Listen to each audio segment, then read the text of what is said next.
time before I got up here. How you doing? Welcome back. What a great month this has been. It's been Pride Month, and we've been talking around here that the idea behind a month like this is one that we want to, I think what has emerged from some of the conversations we've had around this is that things that matter to us should matter not just in the months that we're supposed to remember them, but they should matter to us all the time. This idea of a pride in being allies with and standing alongside marginalized voices is not just something that we want to do during a month when it is designated, but it's something that should drive our behavior and our actions. To that end, you may see more rainbows around here, so I hope you like bright colors. We want to continue to explore what it means to be engaged in this topic, and not just around months like this. Last week, Dr. Joseph reminded us in a great talk that love is not always a popular movement. That line from James Baldwin. We are assured that this movement that we are in around months like this is a movement that is going to come with many great advancements, but with every advancement, with every bit of ground taken back, there are sometimes setbacks. And that's how life is, isn't it? It comes and it goes. And we want to kind of look at and explore this idea here for a little bit around this theme of unfolding, about surrendering to the flow of life. We were talking a little bit in pre-talk about this, and I liked it because not everybody kind of agreed around this topic or saw it the same way, which is a great place to start with a topic. If we're only talking about the things that we all see the same way, we're in a silo. We should be challenging one another, stretching one another, and hopefully seeing things in a different way. Learning to surrender to life's flow. What does that mean when we say that life has a flow? We used examples in pre-talk, of a river that flows or meander. Water flows. Some of you may feel that life for you can sometimes feel like a gentle, quiet, meandering stream, and other times it can feel like a fire hose is just like knocking you down, right? What does it look like to surrender to the flow of life? In the 1992 NBA championship, there was an upstart who had not made his mark quite yet, but in one particular evening, playing against the Portland Trail Blazers, the Chicago Bulls were struggling, and the Trail Blazers were ahead. Phil Jackson called a timeout and had a little conversation with his team, and specifically with one player, Michael Jordan. Michael Jordan emerged from that timeout with an intense concentration. Some of you know and remember this game. He would go on in the next 18 minutes to hit 6 three-pointers. And after one, if you have watched the video of this online, after one three-pointer shot, he's kind of jogging and he kind of does this shrug to the sidelines. Like, I don't even know what I'm doing here. This is incredible, right? And they went on to win that game, and he described it later on as being in the zone. And within sports theory, there is this philosophy, this zone that people talk about. Flow state is a concept in both sports and work that talks about a certain state that you can achieve where you almost get better by trying less. You focus less on what you're doing, and you kind of go with the flow of what it is. Now, this, of course, doesn't come without work. Now, the only reason that Michael Jordan could shoot all those three-pointers is because he had put in the work. There's the idea around the 10,000 hours of work, and whether or not it's thousands of hours or not, there is time and intentionality that goes into growth. But if you've ever learned anything new, you know that every new thing starts with this learning curve where the first time that you're doing it, it feels so awkward and so uncomfortable. I had a friend last year who was into disc golf. Any disc golfers here in the room? That's a popular sport. Oh, not many. Okay. A couple. I was new to it myself, and I mistakenly thought, oh, yes, I've thrown a Frisbee on the beach. I can throw a Frisbee against a thing like that, and this should be easy. My first indication that this was different is when he showed up with a backpack with not just one Frisbee, but dozens of different Frisbees. And then he was trying to explain the numbers and the distance and all these different things. So already I was feeling intimidated. And I got up to the first tee to throw off, and I was the last one to go. I'm trying to observe. And he comes up and he throws it. It's a beautiful throw, nice, long, straight. And then the other guy that we were with there, he throws it too. Beautiful throw. And so I come up, and now I'm nervous because I've been kind of doing some practice beforehand, but it's like my first real throw. And so I am really concentrating, and I just chuck it as hard as I can, and was like humiliated to see it just kind of do this number, right? Like theirs were like so far. I had to like throw 2 or 3 times just to catch up to them. So I'm like, okay, there's more than just a simple throw. So they're coaching me as I go, and they're telling me all the different things to remember. So stand like this. You know, you should kind of do a flick and a twist with your wrist. There should be like this kind of a motion. Think like a whip. Stand with this foot here, and then you want to land like this, and you want to kind of twist. And the more they're telling me, the more I'm trying to remember in my head all these details. And each time I got up, I was doing worse because I'm trying to focus on all the things to do, and you know that you can't succeed by thinking about all the different things that you need to do. When athletes step into the ring, into the courts, onto the field, the ones that we admire, the ones who make it look effortless, are the ones who have put in the time, put in the work, but they've gotten to the point in their career where for them, there is a flow state that they achieve. There is a surrender to the process. And some of the best games that we watch, some of the most incredible athletic achievements, whether in the Olympics, in other sports, those moments that capture our attention and take our breath away, many times after the event, the athlete talks about being in this incredible state of surrender, of being almost above the action, almost witnessing it as if they weren't themselves doing it, of like having a muscle memory. And you know what this feels like, that muscle memory. When you do something enough that your body takes over. And the first time that you achieve that doing something new, it's a pretty incredible feeling. I spent some time a few years back doing CrossFit. I had a friend who had a CrossFit gym, and he was a great instructor, and same thing, would give lots of really, really good cues. So something as simple as a clean and jerk, standing down, coming up, bringing it up there, and holding that bar, and then doing it with increasingly greater amounts of weights. He would start me at lower amounts, and we would work on these techniques, and we'd do it over and over and over. And then we would take and even bring the weights off, and then we would do just a simple trainer bar and do these movements over and over. And you do these things that you feel incredibly stupid doing because you're holding an empty bar, and you're trying to do these movements over and over, and you're doing these steps until you can get to the point, and it took months and months and months of trying. But the first time I remember that I did a clean and jerk, that I didn't have to think about all of the different placements of my legs, about how much bend was in my knees, about how fast I was coming up. I realized after it happened that it just flowed.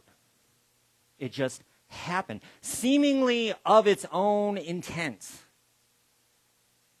What does it look like for us to live our lives flowing with life? Does life have a flow? Does life have an intention? My daughters grew up in the era, you can kind of mark your kids by the movies that they watched over and over and over that you can probably now quote. For us, with my girls, Finding Nemo was the big movie. I think it came out in 2003. Anybody seen Finding Nemo there, right? It's a great, great movie. I love Finding Nemo. And one of my I had a couple favorite characters in there. I loved Bruce the shark. He was one of my favorites. And I have a friend, Bruce, and in my phone, I have a picture of Bruce the shark as his contact. But the other character that I love from that movie is Crush. You remember the sea turtle Crush?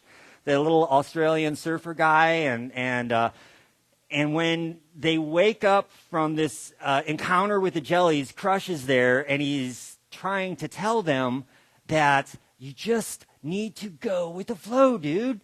You're on the East Australian Current. It's the EOC, man, the EAC. We're just going with the flow. And Nemo, as they're trying to find his son, they're in this process of going on these currents, these travels in the ocean. And there is this process of flowing with life, where as you go, you're unfolding with each new adventure. And an unfolding life is a life that pays less attention to the need to move something forward of our own design than the total expression of that life. An unfolding life is aware of the whole at all times and trusts life to bring forth the moments and the experiences that facilitate the blossoming of the petals. When left to its own device, life unfolds. We are reminded of that. If you've ever spent some time away from friends or family, and you go and you connect back and you realize that life has kept moving while you were not there. And perhaps the first time you realize that is a little bit of a challenging assumption to realize that life proceeds even in your absence, that things move on and that life unfolds. It emerges, it evolves, and we are a process in that part. I like probably within the plant kingdom, one of the best examples of that is the fern. And hopefully anybody who wants to this afternoon, we're going to be doing our walk and talk where we're going to be discussing kind of this topic while we're going to Coast Guard Park. And we did a pre-walk earlier this week where we walked it, and I saw so many ferns. And I'm excited for us to see that in there because ferns are one of those plants that when they emerge from the ground are so curled up, and there's this spiral. And watching ferns unfurl when they emerge is one of the most magical things. As you see this spiral that begins to unwind and begin to open, surrendering to the flow of life. Now, some of us who grew up within a Christian context may have heard the expression, let go and let God.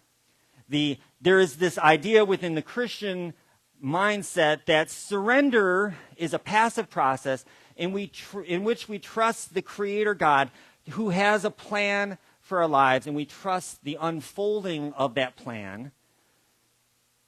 Jeremiah 29:11, God says, I know the plans I have for you. I grew up with this kind of an idea where surrender to me was not surrender to life, it was surrender to a being. It was surrender to a God who had a plan. And every time that things would not go according to plan, I would have to trust that God saw things differently than I saw things.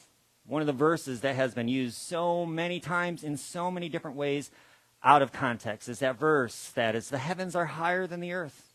God says, so are my ways higher than your ways, which is kind of crap when you think about it, because a person who is going through cancer and the loss of a friend or a loved one, being told that God is just seeing things differently and that you just need to see things the way that God sees things, and that if you back off, you'll see there's a bigger plan or picture.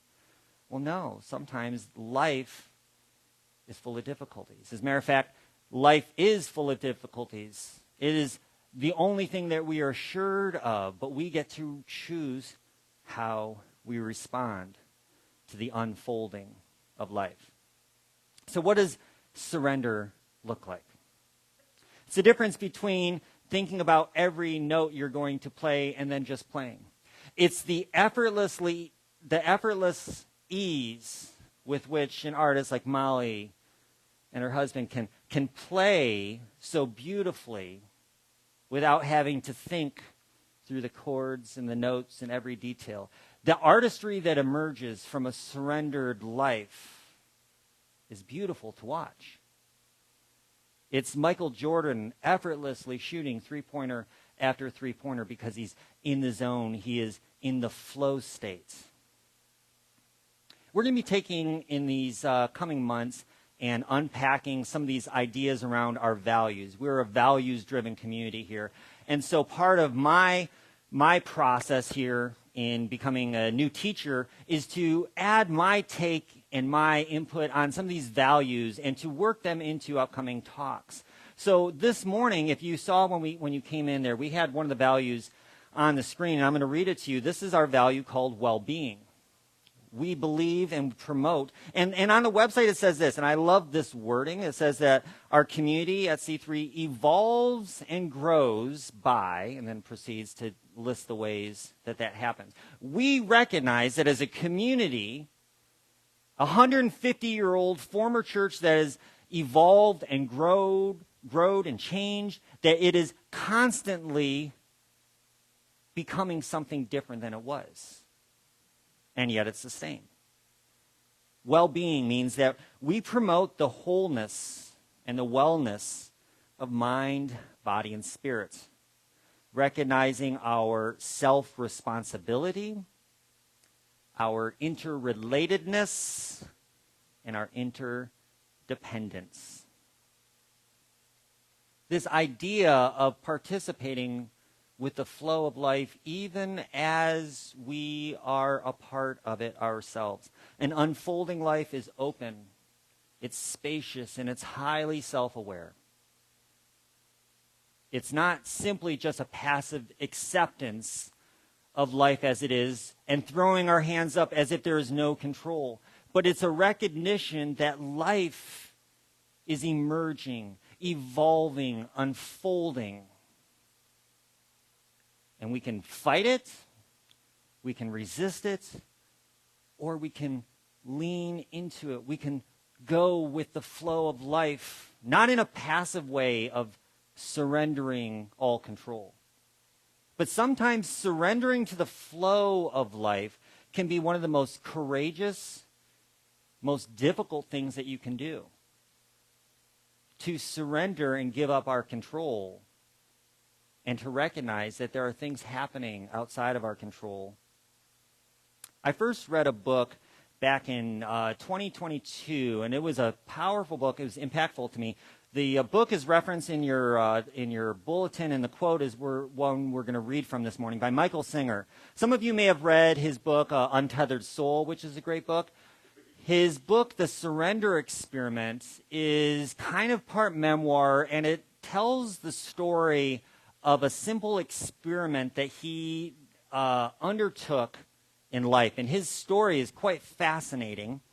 It's a book that you don't necessarily have to read to get the idea, because this simple concept could be stated pretty easily. You see, Michael found that for himself, as a person who practiced meditation and as a person who learned to be open to life, that there was a way of being in the world in which you could actively accept the unfolding of life as it comes, instead of trying to conform life into what we want it to be. And that's a very important differentiation, because we have life coming at us all the time. We exist in time, with time coming and events happening, and we can sometimes see ourselves as a passive, inactive participant in the flow of life. But recognizing the flow can be subtle, it can be powerful. It's the sailor who looks to the sky and looks to the water and reads the flow of the wind and orients his vessel in a way to capture the wind and to move through the storm. It's a way of orienting ourselves so that we can participate in the flow instead of trying to fight the flow, instead of trying to create our own flow of life as we wish it to be. So Michael Singer found that that as his logical mind became quieter, his intuitive mind grew stronger, and his solutions became self-evident. And solutions, he found, always came when he needed them, and he would surrender to the circumstances. And the question he asked is, what would happen to me if I just inwardly surrendered my resistance and let the flow of life be in charge? Now, that sounds on the surface. The first time I had a friend recommend this book, I went into it very skeptical because it sounds kind of like one of those woo-woo, just like go with the flow, and the universe is in charge. And we know those people, right, who are kind of a little bit disconnected from reality, and you're like, good for you. I'm so glad you can have that attitude, but you need to do some things here. But this is a more active participatory process than just passively surrendering. And what he found is that there was a way of orienting your life where you could be open to the unfolding nature of things and circumstances and people with an openness of mind and heart. This is the quote that's in the bulletin. He said, "My formula for success was very simple. Do whatever is put in front of you with all your heart and soul without regard for personal results. Do the work as if it were given to you by the universe itself, because it was." He went on to say, "Surrender taught me to willingly participate in life's dance with a quiet mind and an open heart." Can you see what I'm talking about here, about this not being a passive, laid-back approach to this is life, I guess this is just the way it is.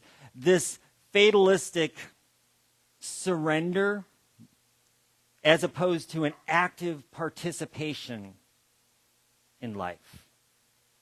An active engagement. Surrender to the flow of life means that we orient our worldview. We orient our lives in such a way that we can be prepared to accept all of the joys and all of the sadness that life brings. We move through life with the sails of our vessel wide open. And that means that sometimes the winds of life are going to blow us along in blissful journeys of love and peace, and it feels like everything is going right. And in those times, we talk often about going with the flow of life, because that's when it's fun. Like, man, it just seems like so many good things are happening right now, and it just feels like life is hopping. And life is good, and I'm excited. And oftentimes it feels that way in the spring, and it feels that way in the summer. And in our lives and in our seasons, we know what it feels like when life is just flowing. And we're in the groove, we're in the zone, and we're participating. But then, as we heard last week, sometimes love is not always a popular movement. And sometimes love doesn't always win. What does it look like to participate in the flow of life when we are surrounded by trials and challenges? Remember this poem? I shared this back in January in one of my first talks here. Kent shared it a couple weeks ago as well. This is Rumi's Guest House. This is a favorite of mine. And he talked about, Rumi said that this being human is a guest house, and that each morning is a new arrival, a joy, a sorrow, a meanness, some momentary gladness that comes in, and that all of these guests are to be welcomed in. So, what does surrender to life's flow look like? Kent said this in the idea of the mystical. It's a way of orienting our world that we are open to the mystery, the wonder. This surrender is a process of openness. It is opening the doors of our house and opening our windows and saying, come on in. Whether we want it or not, whether we think that it is what we had in mind or not, especially if it is not what we had in mind. Surrendering to the flow of life and recognizing that there is a process, there is a dance that we can join. There's a way that we can orient our way of being in this world to participate in the flow of life instead of fighting it. This openness to life is something that I don't want to simply just talk about. This is something that has emerged from my own life. I would say especially in the last 3 or 4 years, Lisa and I have had this lesson, I want to say drilled into our heads over and over and over, which is sometimes what it feels like life does. This process of not knowing where to go, this surrendering to the unknown of life can feel scary. When we think that there's more that we can do, but we've done all that we know to do. We've laid all the groundwork we can lay. We've prepared everything we could prepare. We've done all that we can do. And now all that's left to do is just to wait, to surrender to the flow, to see what emerges. I like to, because I think of things through my creative lens, I love movies and storytelling through visual mediums, and so I think a lot of times about life in that way. And I like to think that when it comes to challenges in my life and in the last couple of years, Lisa and I have kind of used the language before that maybe that character just hasn't been written in the story yet. There are shows that I love that have pivotal characters that come in crucial moments and that move the story forward. And in life, we are both participants in the story and we are the authors of the story. We get to write the outcome and participate, but maybe the characters haven't all been written in yet. Maybe that next chapter is coming, and this joy that you're experiencing is about to turn into a tumult of catastrophe and confusion as some new guest arrives and turns your house upside down. But Rumi said, welcome and entertain them all. Because perhaps they have been sent as a guide from beyond. This openness to the flow of life is what we want to spend some time with here in the next month as we explore what it means to orient our world, orient our lives to participate in this flow, to cooperate with life's grand unfolding by allowing our lives to unfold within it. So when we wrap up here and as we're going into our week and our walk, I want to just take this idea as we're kicking off this concept and asking, what is it that's happening in your life? What needs to come out? What wants to happen? What are you denying? What are you allowing? What are the areas that we can surrender and experience the flow of life? What are the things that have yet to emerge? Thank you for sharing your time and this planet with me. May we, moving forward, learn to surrender our lives together and surrender as a community to the flow of life as it emerges. Thank you. Namaste.